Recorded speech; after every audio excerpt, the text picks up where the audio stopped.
just beyond Gordon's Hill on the inside line. The curve is significantly tighter than all the others.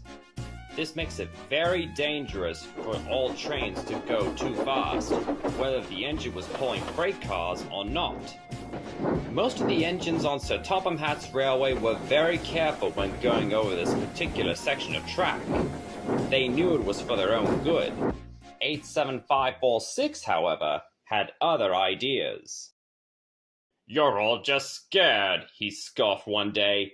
"You should try a little record breaking. Be a bit more daring like me, You, with all of your speeding, 87546, should at least know better than to go tearing around tight corners," Edward argued.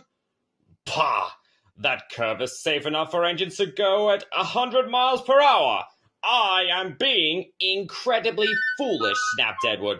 "Agreed," said Gordon. "Express engines may be fastest and best, 87546, but on a railway, safety and being on time both share top priority." 87546 just snorted in disgust as he set off to collect his coaches.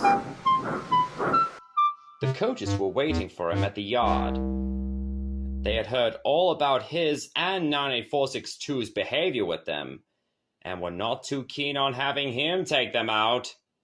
And they were right not to, for when 87546 arrived at the yard, he backed towards them so sharply that he ended up bumping them hard. "Ow, ow, ow, ow, ow!" they groaned. "Watch it, you big brute!"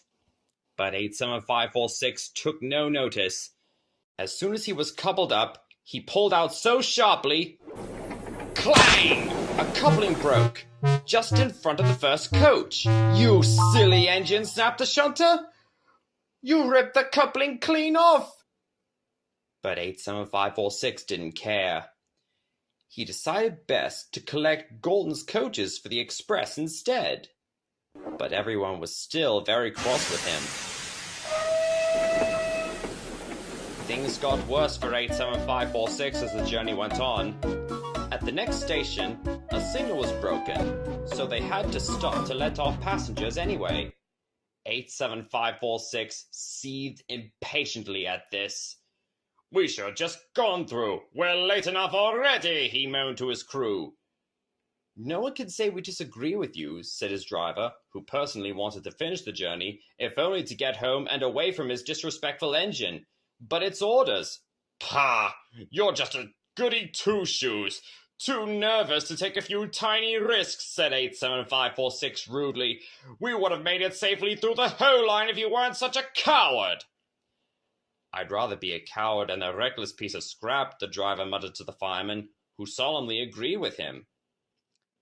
Half an hour later, amidst the complaints of the passengers, not helped by 87546's insults, the workmen had fixed the signal.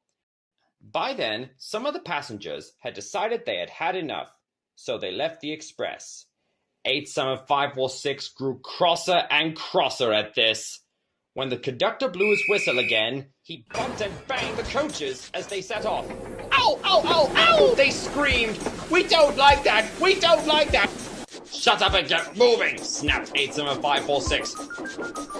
Every wise engine knows never to bump coaches, or else they will get back at them.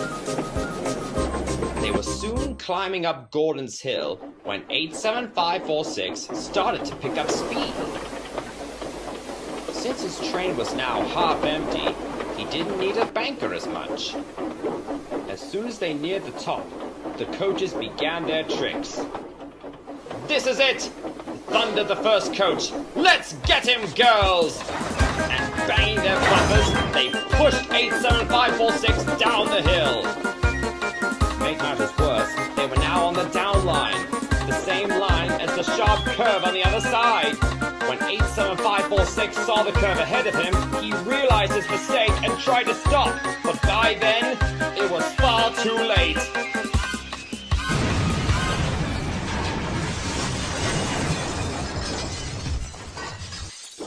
Edward soon arrived and moved alongside the wreckage.